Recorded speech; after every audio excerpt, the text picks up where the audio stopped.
Bienvenidos otra vez a Hoja de Ruta. Vamos a tener una conversación. Este espacio es de reflexión, de conversación, de pensar en ideas sobre temas nacionales, temas que le importan al país y que los ciudadanos pueden eventualmente encontrar en los invitados y en estas charlas algunas pistas para saber cómo está viviendo el país determinados momentos. Hoy estamos frente a una nueva relación con los Estados Unidos, es lo que nos ha planteado el nombramiento de un nuevo embajador, pero más allá de los nombres y apellidos, es un tema que siempre estará vigente y será coyuntural en el país. Luis Carlos Villegas, ex embajador en Washington, ex ministro de Defensa, también ex presidente de la ANDI. Gracias por estar en Hoja de Ruta.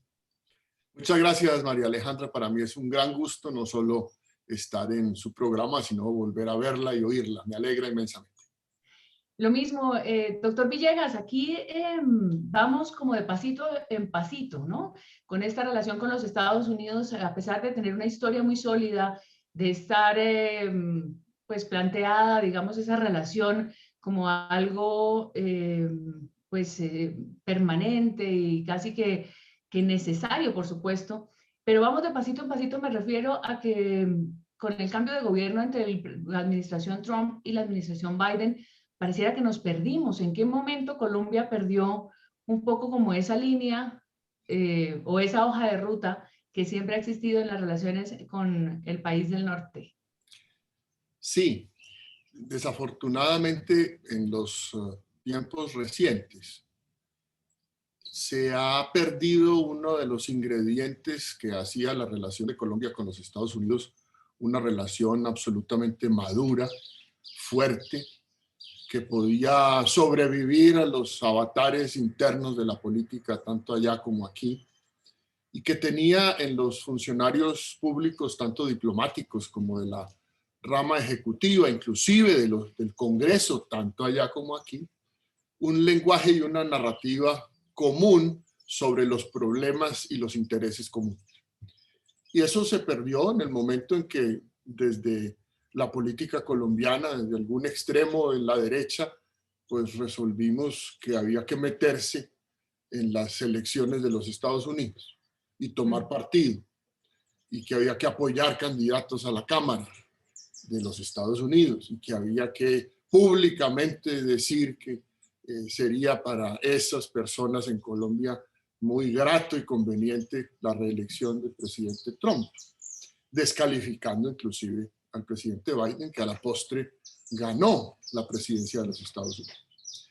Entonces, esa pérdida del ingrediente bipartidista, es decir, que republicanos y demócratas conocían bien a Colombia, respetaban bien a Colombia, habían visitado a Colombia, y en los dos lados del pasillo en el Congreso, republicanos y demócratas tenían una interlocución con Colombia independientemente de quienes estaban en el gobierno, porque lo que alimentaba esa relación era el interés nacional compartido de Estados Unidos y de nuestro país.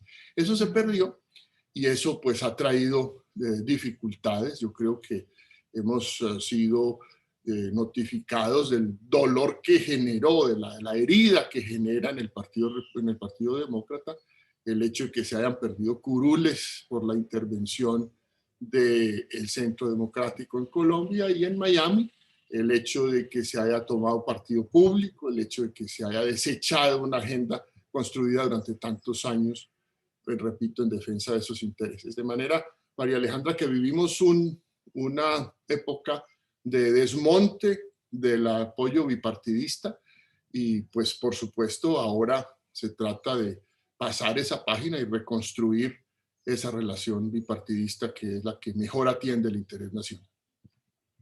Las relaciones exteriores en Colombia pues han sido profesionales. De alguna manera hubo siempre un acuerdo entre los gobiernos, entre los partidos, si se quiere, cuando existían, digamos, claramente esos partidos, en que las relaciones exteriores se manejaban de forma estatal, digamos, era un acuerdo de Estado.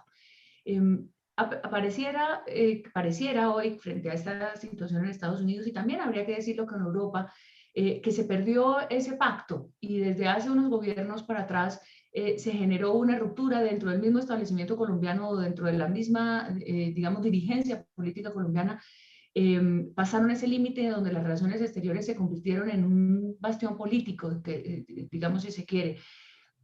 ¿Hay camino para reconstruir eso? ¿Se debería reconstruir o cómo se podría plantear, digamos, una nueva figura dentro de Colombia, pues dentro de la política colombiana para asumir, por ejemplo, una dificultad como esta?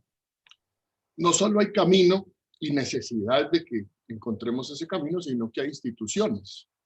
Yo he escrito sobre eso diciendo que la Comisión de Relaciones Exteriores en Colombia es una institución hecha para defenderle al presidente de la República su fuero y fortalecérselo al ejercer la dirección de las relaciones exteriores. Eso se ha abandonado, la comisión no se cita, la comisión no se informa, la comisión no tiene un procedimiento rutinario que permita que la información sobre la política exterior vaya a los distintos interlocutores, especialmente los expresidentes. Mire, yo llegué a la Cancillería, va a ser más de 40 años, y fui secretario general de esa comisión asesora. No ha habido nunca, salvo casos recientes, una excepción a la regla de que la comisión asesora está hecha para defender el fuero del presidente en materia de relaciones exteriores y para construir una política exterior nacional, de intereses nacionales. Yo creo que ahí hay que hacer un gran esfuerzo de reconstrucción. Que es que los expresidentes no se saludan, no se hablan, no importa, se citan y funciona. Y unos irán un día y otros irán otro. Y algún día irán todos o algún día no irá ninguno. Pero la institución tiene que seguir funcionando. Y eso es lo que se ha desechado en estos años recientes. Hay que rescatar ese foro de la Comisión Asesora de Relaciones Exteriores para construir una política de interés nacional. Sobre todo cuando se está hablando y se está sintiendo una debilidad institucional que se plantea como un camino sin horizonte, sin destino. No podemos quedarnos con una institucionalidad débil, no podemos permitir, digamos, la pérdida de legitimidad de la institucionalidad. Sin embargo, pareciera que ni este asunto con los Estados Unidos, que es un asunto, pues como hablábamos antes de Estado, lleva a encontrar esos caminos. Habrá que esperar a ver qué es lo que pasa. Pero volvamos un poco a Washington.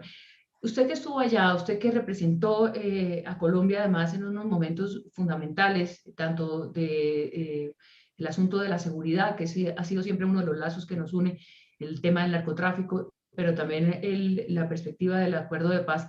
Esa mirada de Washington, de Colombia, no es una mirada lastimera, no es una mirada un poco latinoamericana, y vamos a ir de la mano del único país que nos echa una mano para permitirnos, digamos, estar allí en esa presencia estratégica de Estados Unidos en América Latina. Esto lo pregunto un poco para que la gente que nos esté viendo nos acompañe y también tenga como la perspectiva amplia de cómo es Washington frente a Bogotá. Bueno, la verdad es que nosotros tenemos muchos problemas domésticos y esos problemas no los hemos podido solucionar del todo. Se han hecho esfuerzos, por ejemplo, el tema de la paz soluciona 65-70% del tema de orden público, pero nos queda faltando 30%. El tema de narcotráfico, hemos nuevamente avanzado desde el año 17 en la lucha contra los cultivos ilícitos, pero seguimos teniendo muchas hectáreas y mucha producción de cocaína. Ellos no nos colaboran en materia de narcotráfico porque nos tengan lástima, no, porque son el primer consumidor mundial de cocaína y de marihuana, y ahora de heroína y opioides. Y en materia de paz, por supuesto que los Estados Unidos tienen una visión de que hay que arreglar las cargas de una manera negociada antes de ir a cualquier confrontación de tipo militar o bélico.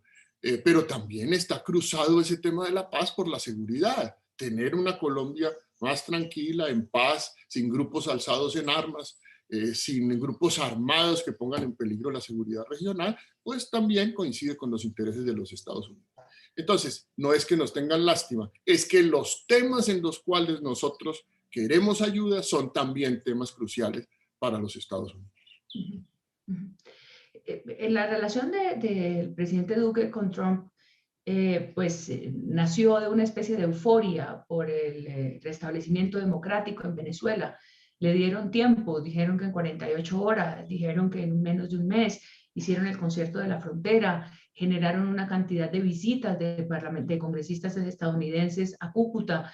Estuvimos ahí de la mano de la oposición venezolana, convencido Colombia por medio de su gobierno y de su presidente que íbamos a ser los socios de Estados Unidos en el restablecimiento de esa relación. Hoy en día, para fuentes de inteligencia, en fin, no es ninguna revelación decir que están dedicados más a Venezuela que a Colombia por lo que significa, lo que puede significar geopolíticamente Venezuela en el continente. ¿Cómo salir de ese entuerto? Porque al final el compromiso quedó ahí, Venezuela sigue como está, y por supuesto, pues Estados Unidos jugó sus fichas, pero hoy está casi que apostándole más a una negociación en Venezuela o con Venezuela o para Venezuela, y nosotros nos quedamos con el problema. Así es, así es. En esa descripción que usted ha hecho, María Alejandra, falta una palabra clave que se llama Cuba. Recordemos, en la administración Obama se restableció una relación con Cuba y entre Cuba y Estados Unidos de una manera constructiva, que tuvo una negociación secreta en Canadá durante un largo tiempo. Entre otras cosas, Juan González, el asesor para la Alianza Occidental, participó con Zúñiga en esa negociación y se logró un entendimiento entre Estados Unidos y Cuba que Trump llegó y lo primero que hizo fue destruir. ¿Por qué digo Cuba? Porque Venezuela hoy reside su futuro en Cuba. No al contrario, no el futuro de Cuba depende de Venezuela, sino el futuro de Venezuela depende de Cuba. Por lo tanto, el Departamento de Estado, la Casa Blanca, el Consejo de Seguridad, la Agencia Nacional de Seguridad, todos esos temas internos de seguridad de los Estados Unidos, el Departamento de Defensa, pues miran ese problema como una sola cosa. Nosotros no. Nosotros resolvimos confrontar a Maduro de la manera más riesgosa, diría yo, de la manera menos eficaz. Y por ahí derecho resolvimos también pelear con Cuba, que nos había dado su apoyo para el proceso de paz y que es la clave del funcionamiento hoy de Venezuela y del futuro del régimen de Maduro. Entonces ahí hay realmente una reflexión que hacer en Colombia. Yo creo que hay que restablecer las relaciones con Cuba plenamente. Si el gobierno quiere realmente una negociación con el ELN, por ejemplo, no es en otra parte donde eso va a suceder, es en Cuba. Si queremos una seguridad mejor en la frontera, que no vuelva a pasar el tema de Arauca, que no estemos pendientes del Catatumbo, tenemos que tener una relación de diálogo con Venezuela, sin que eso quiera decir que tenemos que manifestar que estamos muy contentos con Maduro, con su régimen, con lo que hace. No, es una relación forzosa de 2000 y pico de kilómetros de frontera, de una idiosincrasia nacional común que tiene que entenderse. No para apoyar, no para festejar, pero sí para arreglar los problemas puntuales que van surgiendo, entre otras cosas, la acción de grupos ilegales desde Venezuela hacia Colombia. Yo en defensa conocí la Venezuela dura, la Venezuela militar. Sí. Eso hay que tenerlo en cuenta siempre cuando uno resuelve. Entonces, eso es en serio, ¿no? Eso que está pasando allá y la relación con Irán, la relación, digamos, de su geopolítica alrededor del petróleo y también su vinculación al narcotráfico, es decir, esa Venezuela dura desde el punto de vista militar. ¿Estamos hablando de eso, del nivel digamos, de descomposición de ese mundo militar venezolano o del poderío eventual? Ambas cosas, María Alejandra. Tienen un poder militar que no podemos desdeñar. Tienen problemas de cohesión por dentro entre los militares y el régimen, pero tienen también, en tercer lugar, una relación geoestratégica con otros actores distintos a los que estamos acostumbrados a manejar, como los que usted ha citado y yo ya mencioné a Cuba. Yo, por ejemplo, vi en esta gira con mucho cuidado cómo era la agenda de discusión del G7, de la bilateral con Putin, de la bilateral con Erdogan, el de Turquía. Yo daría mucho por averiguar si en alguna parte apareció Venezuela en esas conversaciones. Yo creo que sí, lo sabremos después, pero yo creo que sí, porque si está el mundo tratando de arreglar una guerra fría que se volvió a montar por Trump, Sí. tratando de enfriarla, dentro de esa guerra fría, sin duda en el capítulo 7, 8 de esa lista, están Venezuela y Cuba. De manera que Colombia debía ser un país que estuviera jugando en ese escenario para arreglar las cargas, no para empeorarlas, como hemos hecho en estos años recientes. ¿Y vamos a arreglarlas? Es decir, ¿hay posibilidad en estos 10 meses, 11 meses más o menos a las elecciones, al relevo de gobierno? Eventualmente las elecciones en Colombia sí podrán cambiar eso, o bueno, nadie sabe qué va a pasar en las elecciones, pero a lo que voy es, ¿se tiene que replantear? Pareciera que se ganó conciencia, o usted ve como cojeando ese camino a la reconquista de las relaciones con Estados Unidos, como la calificó el nuevo embajador. Pero lo que pasa es que la política exterior es de largo aliento. Eso no es un problema de un año ni de año y medio, como algunos creen. La Eso herida quedó, ¿no? necesita construirse durante muchos años, muchos pequeños pasos que sumen un saldo de confianza bilateral o multilateral, dependiendo del caso. Eso no se soluciona en año y medio. Hay que empezar a hacer cosas de año y medio. Para que eso suceda, se necesitan los acuerdos que permitan mover una política exterior de intereses nacionales, que es lo que no está sucediendo. Uno no puede ser embajador en Washington sin tener para atrás unos acuerdos de cómo es que va a funcionar aquello. Es muy difícil hacerlo. Sí, fue bastante difícil en el proceso de paz. Recordemos que allá el señor Obama puso un delegado directamente a ayudar en ello. Luego había un entendimiento con eso. Claro. En este momento yo no sé si ese entendimiento esté claro o por lo menos esté explícito, pero reconstruir lo que se ha destruido, lo que se ha deteriorado en los últimos años en materia de apoyo bipartidista va a tomar mucho más que el final de este gobierno, tal vez todo el gobierno siguiente, y de ahí en adelante veremos cómo se implementa. Y nosotros con el narcotráfico, con el ELN, con los grupos armados al margen de la ley organizados que nacen como si fuera, ¿no? Como si tuviéramos un semillero de grupos armados que de pronto crecen y todos van saliendo por todas partes, y en eso, pues usted que fue ministro de Defensa también tiene ese recorrido y esa forma también de ver las cosas digamos, en perspectiva y combinadas.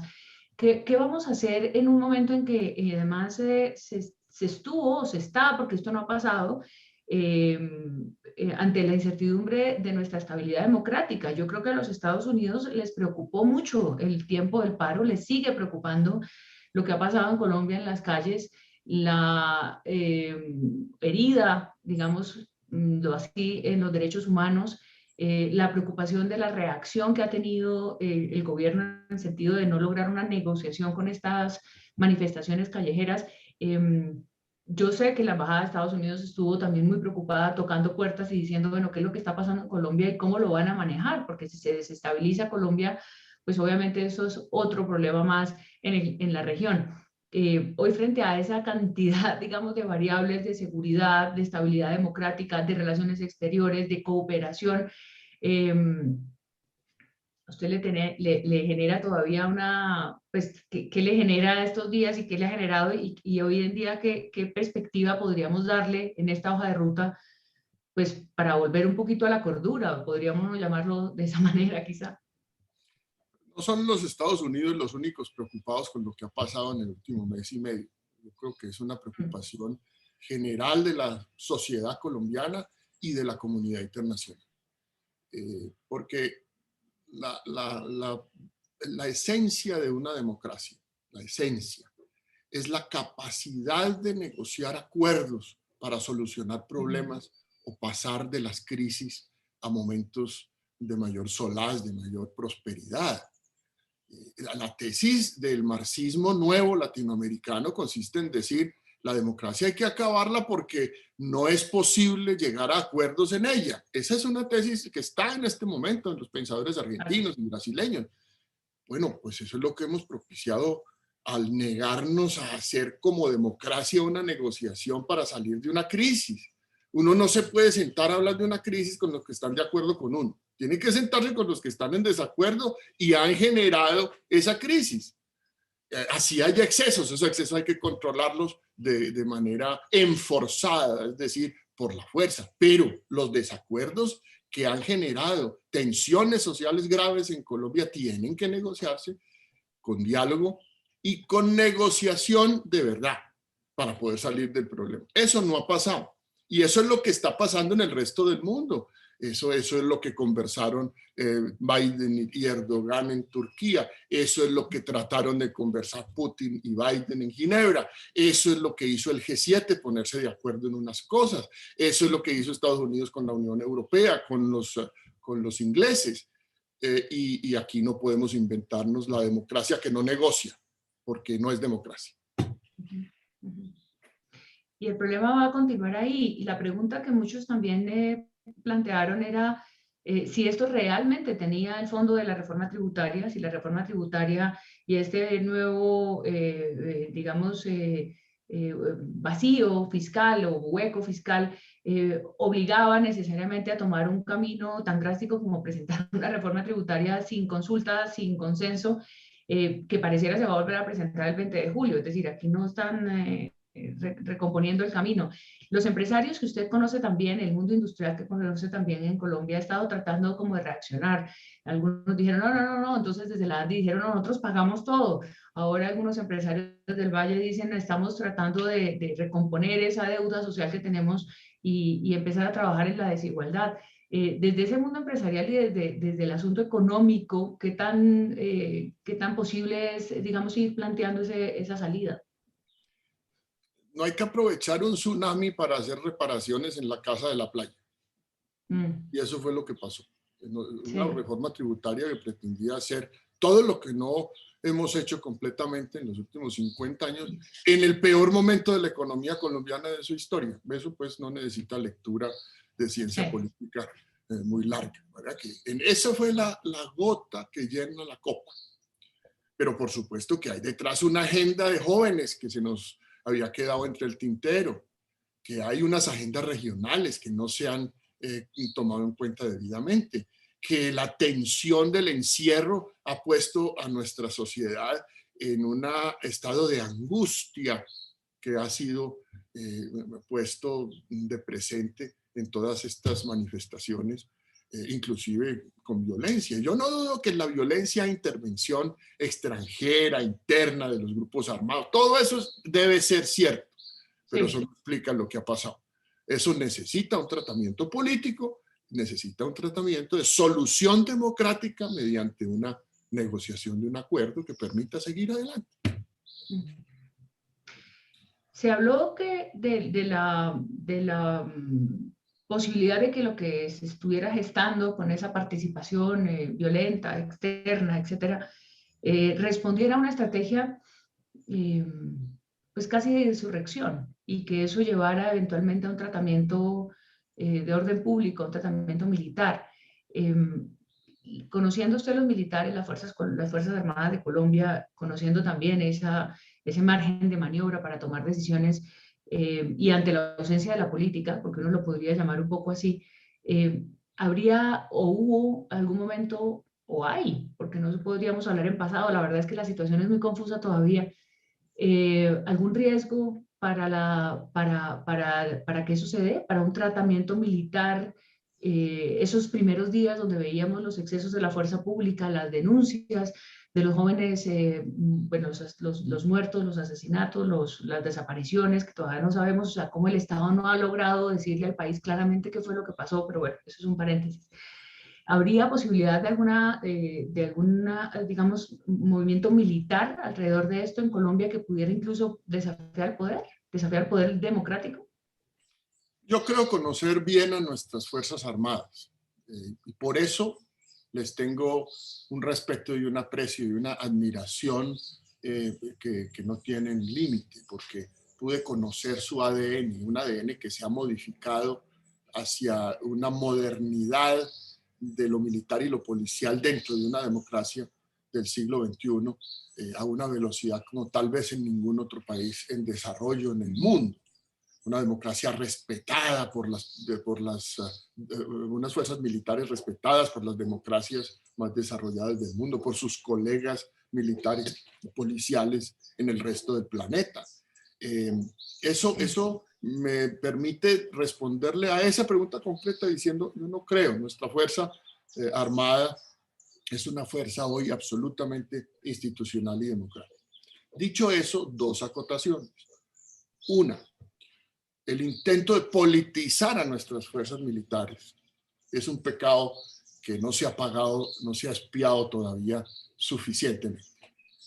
Eso que trataron de hacer, de que las Fuerzas Armadas tuvieran un catálogo ideológico, eso es una cosa que no se hace en democracia.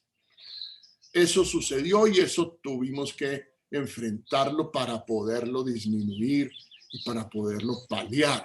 Y yo creo que eso se logró. Y eso prueba que la actuación de los militares y la policía, a pesar de que haya habido excesos, es una actuación bastante institucional. Y por último, a mí sí me parece que lo que ha sucedido con nuestra fuerza pública no es que le hayan dado instrucciones de abusar, es que no le dieron instrucciones. Entonces, cuando usted no tiene instrucciones ni órdenes, pues se encuentra con que usted es el jefe de un pelotón de 12 soldados o un piquete de 6 policías que está siendo atacado. Pues usted, si no tiene órdenes, simplemente reacciona como le parece que mejor se solucione ese problema en ese momento concreto, en esa coyuntura concreta. Porque a nuestra fuerza pública, primero la regañan por la mañana, al mediodía le piden que desbloquee y por la tarde se tienen que aguantar los golpes de los manifestantes violentos. Eso no funciona así. Los militares tienen que tener sus órdenes, sus instrucciones claras, sus protocolos claros y así actuarán con apego a la institucionalidad y a la Constitución. Pero han estado de malas nuestras fuerzas militares en esa cartera de defensa en estos años. ¿Y qué pasará dentro de esas fuerzas ahora? Porque los informes de derechos humanos seguramente indicarán, y eso los conoceremos con el tiempo, pues lo que hablábamos ahora, que hubo excesos, en fin, quedarán, digamos, un poco esas heridas. ¿Cómo replantear la confianza de las instituciones de seguridad, la policía, el ejército, con la ciudadanía? ¿Cómo restablecer digamos, ese matrimonio indisoluble que tiene que existir en un país, además, donde la legitimidad de la fuerza pública es necesaria para el desarrollo y para la tranquilidad y para la pacificación de las regiones, que es ahí, además, donde hay, pues existe esa mayor desconfianza, pero ahora es también en las ciudades, ¿no? Y con los jóvenes. Desde mis años en el Senado, hace ya muchos, me he dedicado a ver el comportamiento de un indicador de las encuestas que dice mucho sobre el país. Uno, la favorabilidad o no de las empresas y los empresarios. Y dos, la favorabilidad o no de la fuerza pública, militares y policía. Si usted mira, la construcción de favorabilidad ha venido con el siglo XXI. Sí. Los empresarios llegaron a su tope y las Fuerzas Armadas también. O sea, eran instituciones absolutamente apreciadas y admiradas por esta sociedad. Los militares y la policía, porque ganaron una confrontación. Claro. Trajeron seguridad a muchas regiones del país, se logró el acuerdo de paz. Y los empresarios, porque el crecimiento que produjo nuestra economía, el empleo, la prosperidad, la clase media, pues se reflejó en esa confianza de la gente. Si usted mira esas encuestas, se han quebrado las dos tendencias. La popularidad de militares y especialmente policía viene en descenso y la popularidad de empresarios también, a pesar de que recientemente parece haber rebotado. Sí. Vamos a mirar si eso dura. Esas dos visiones de la sociedad sobre esas dos instituciones, la militar y policial y la empresarial, son fundamentales para la estabilidad. De manera que pues lo que sigue ahora es reconstruir ese deterioro, que va a tomar muchos años, porque es que cuando se deteriora se hace aceleradamente. Eso se ve en las actuaciones abusivas de algunos miembros de la policía. Eso afecta la imagen positiva de la policía de una manera acelerada. lo mismo en fuerzas militares, lo mismo en empresarios. Pero recuperarlo toma 2 gobiernos, casi una generación. Y eso es lo que vamos a tener que hacer. Cuando usted me preguntaba sobre la relación con los Estados Unidos y la política exterior, es igual. Eso se cae en minutos y se reconstruye en muchos, muchos años, pero hay que empezar ya. ¿En qué momento nos pasó todo esto? Porque los medios de comunicación también estaban dentro de esas instituciones respetadas, con credibilidad, con legitimidad. También los medios de comunicación tradicionales, por llamarlo así, están bajo la lupa y también están cayendo en esa mirada de confianza, sin medios de comunicación, sin respetos, digamos, a las instituciones. Por supuesto que hay otros medios de comunicación alternativos y una manera diferente de relacionarse con la información por parte de los ciudadanos, que es parte también del desafío global que hay alrededor de la democracia. Pero pareciera que íbamos en una senda de desarrollo. Hay quienes piensan que Colombia venía, pues obviamente en un camino de trabajo, de recuperar confianza, de recuperar futuro. Y de pronto hoy en día, ayer me decía alguien, una amiga común, yo creo, Paca Zuleta, me decía, María Alejandra, tengo como la sensación de las gafas empañadas. O sea, no veo nada claro. Tengo como como si estuviera con las gafas sucias. ¿En qué momento nos pasó esto? Llegamos al fondo de esa polarización tan brutal que hizo que la gente se desesperara, que se cansara, o eso estaba ahí, ese cansancio y de pronto estalló. Para seguir con ese símil, las gafas empañadas con el tapabocas puesto. Es que lo que nos ha pasado como humanidad en este año y medio es algo inédito, que ha generado angustia colectiva, rabia, ganas de salir a gritar. Una de las razones, una de las 113 razones o 125 del paro de las manifestaciones, es que pues mucha gente tenía ganas de salir a gritar. Después de año y medio de estar encerrados, no, yo sí quiero ir a la esquina y gritar, no faltaba más. Entonces, la pregunta es, los medios y lo que está pasando recientemente. Es que hoy lo que ha hecho Colombia para progresar se dejó de apreciar, de pesar. Nosotros pasamos de un estado diminuto, paupérrimo en el año 2000, a un estado bastante decente en materia de capacidad financiera y de hacer cosas en el año 2020. La transformación es una cosa verdaderamente excepcional en el mundo en desarrollo. Nosotros hemos podido generar cerca del 25% de clase media de nuestra población en apenas lo que va de este siglo XXI. Y hemos podido mejorar nuestro ingreso y la cobertura de los servicios del Estado es universal en salud y en educación.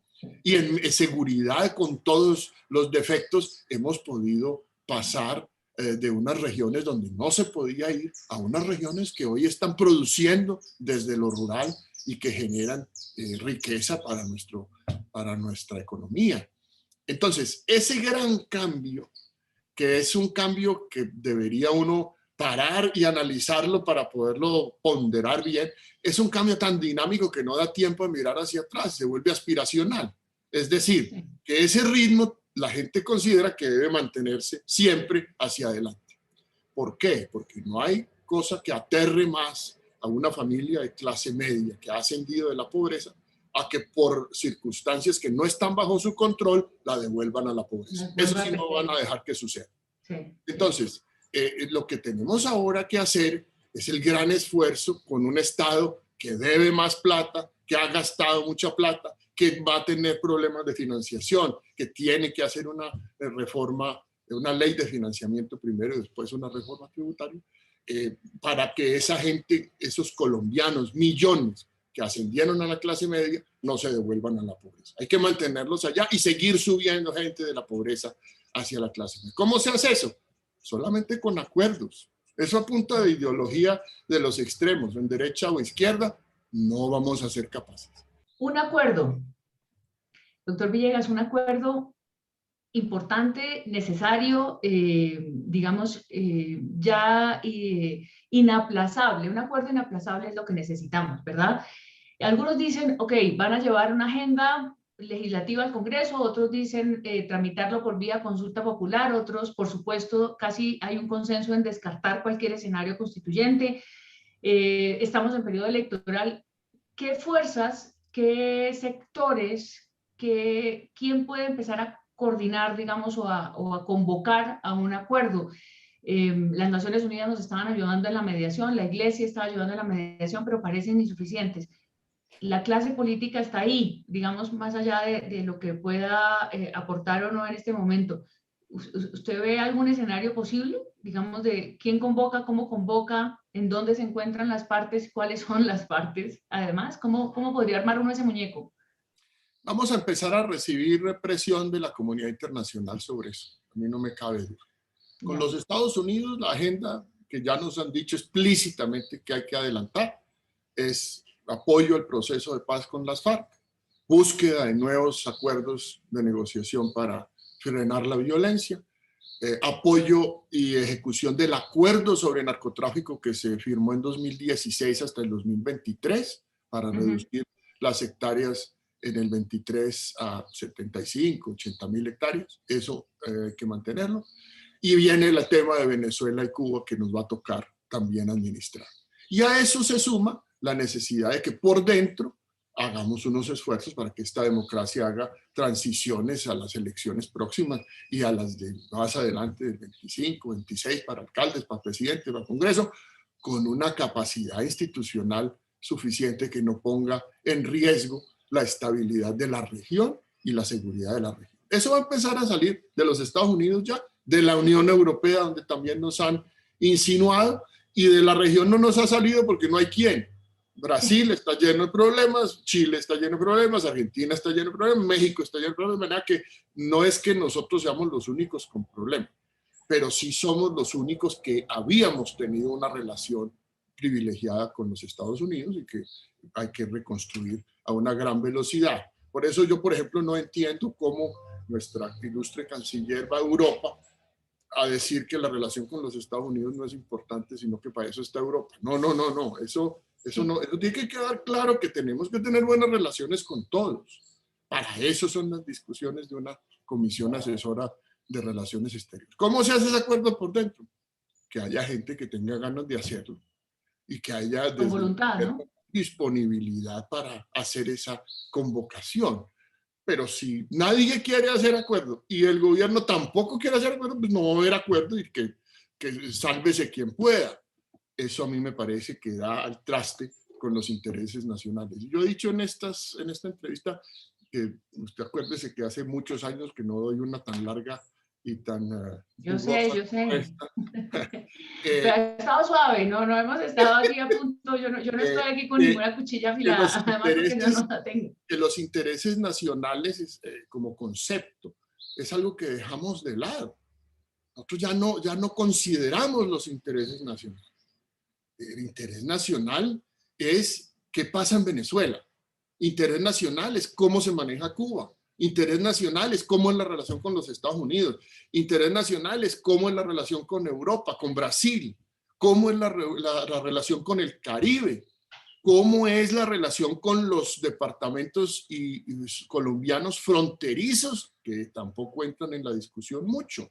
Cómo es la discusión de medio ambiente. Esos temas de interés nacional no es que sea un acuerdo unánime de la clase política, no, es que mayoritariamente se encuentren alrededor de esos intereses nacionales, pues actores de muy distintos orígenes que puedan hacer una coalición que permita que el país solucione unos problemas. A punta de ideologización de extremas no vamos a solucionar el problema. Le pongo un ejemplo. Yo soy más verde que el que me pongan por dentro, no viejito verde, sino desde el punto de vista medioambiental. El petróleo. Sí. Entonces se dice desde los extremos, que es que el petróleo va a desaparecer y por lo tanto nosotros hoy debemos cerrar los pozos y no volver a producir petróleo. O carbón. Entonces, lo que está sucediendo hoy con el petróleo es que está a $80. Claro. Y que va a estar durante los próximos 15 años $80. Luego lo que tenemos que hacer es montarnos en lo poco que nos queda de petróleo para poder reconstruir nuestras finanzas públicas.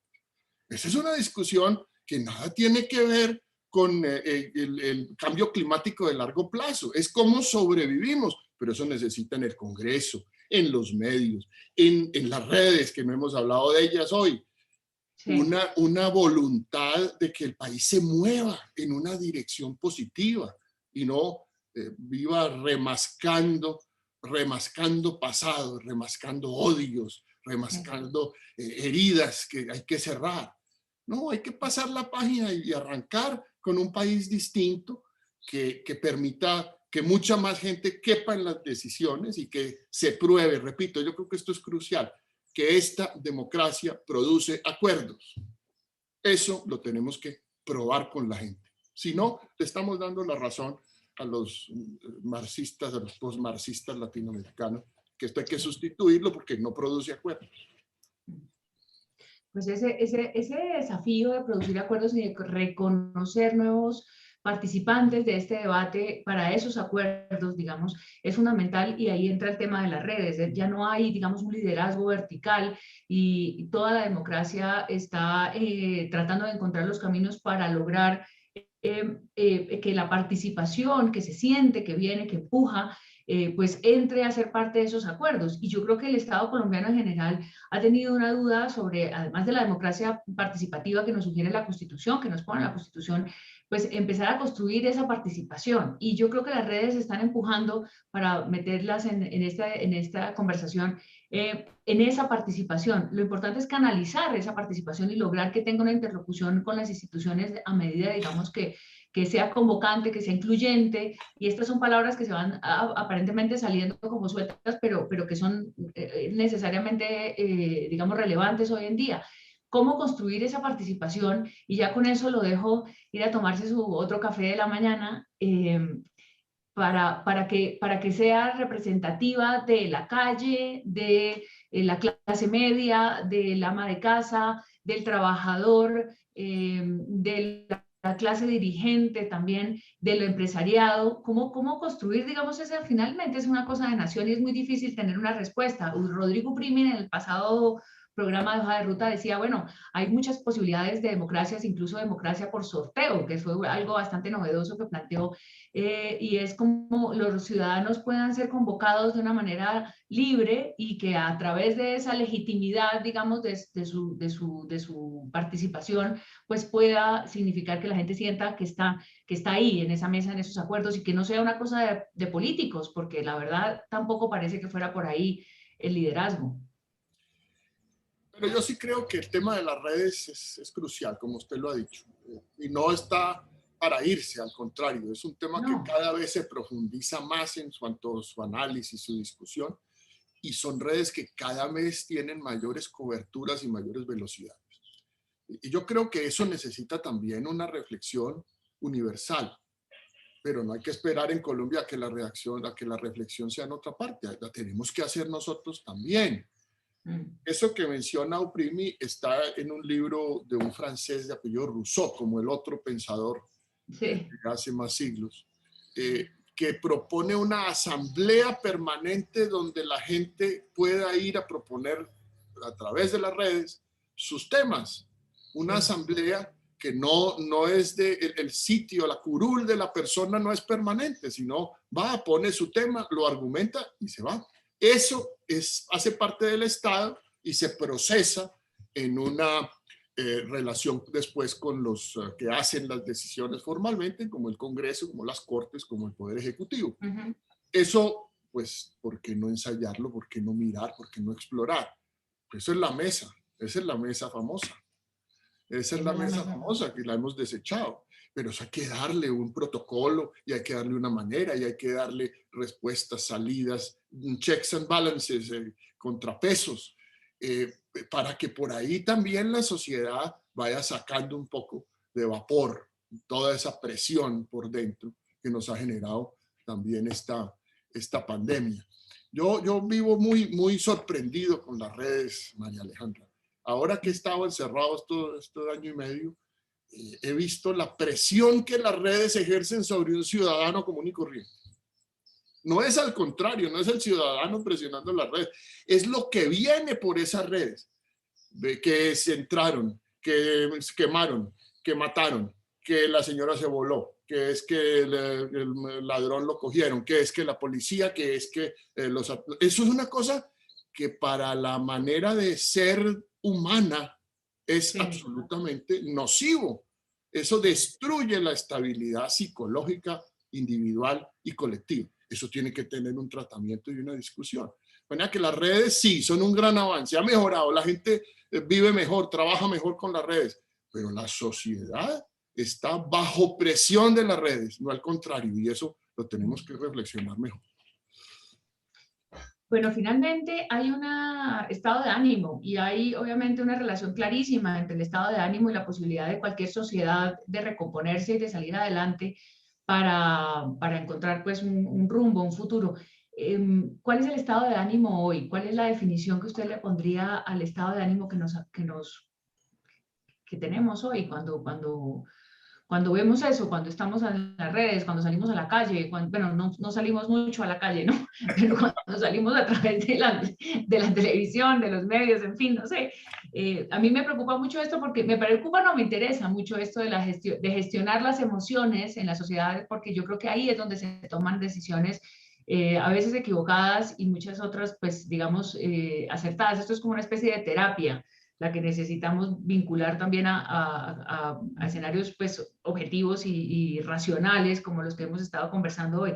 Pero emocionalmente, y no tengo ni idea si esto es relevante o no, simplemente me parece como una bonita manera de despedirnos y hasta que nos volvamos a encontrar, pensar en eso. Yo personalmente le cuento cuál es la emoción que siento. Pues un poco como de hastío, ¿no?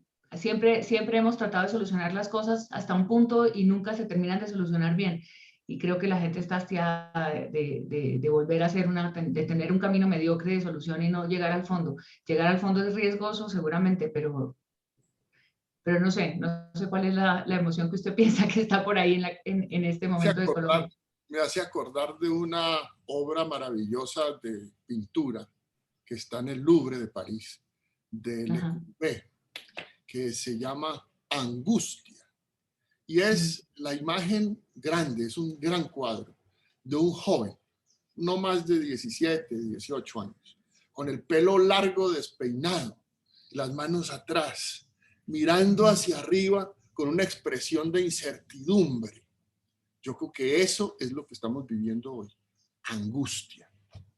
Y la única solución para la angustia es pensar en las causas, asumir las causas, asumir los propios defectos y asumir a los que nos producen angustia como nuestros interlocutores, no como nuestros enemigos. Es la única manera de salir de la angustia.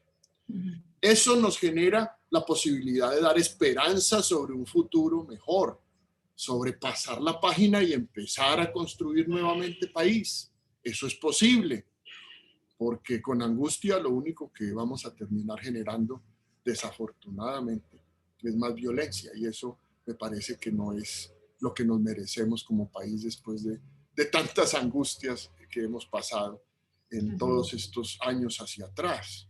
Yo creo que es mejor pensar en que es posible construir una Colombia todos los días mejor, y que seamos capaces de encontrar acuerdos de gente que esté de verdad pensando en el interés nacional y no en las pequeñas causas de odio y de controversia que puedan darle resultados electorales. Las elecciones próximas son un hito, pero no son el fin del mundo, ni siquiera son el principio de un mundo nuevo. Eso hay que hacerlo desde hoy, todos los días, y eso tomará varias generaciones si nos dedicamos.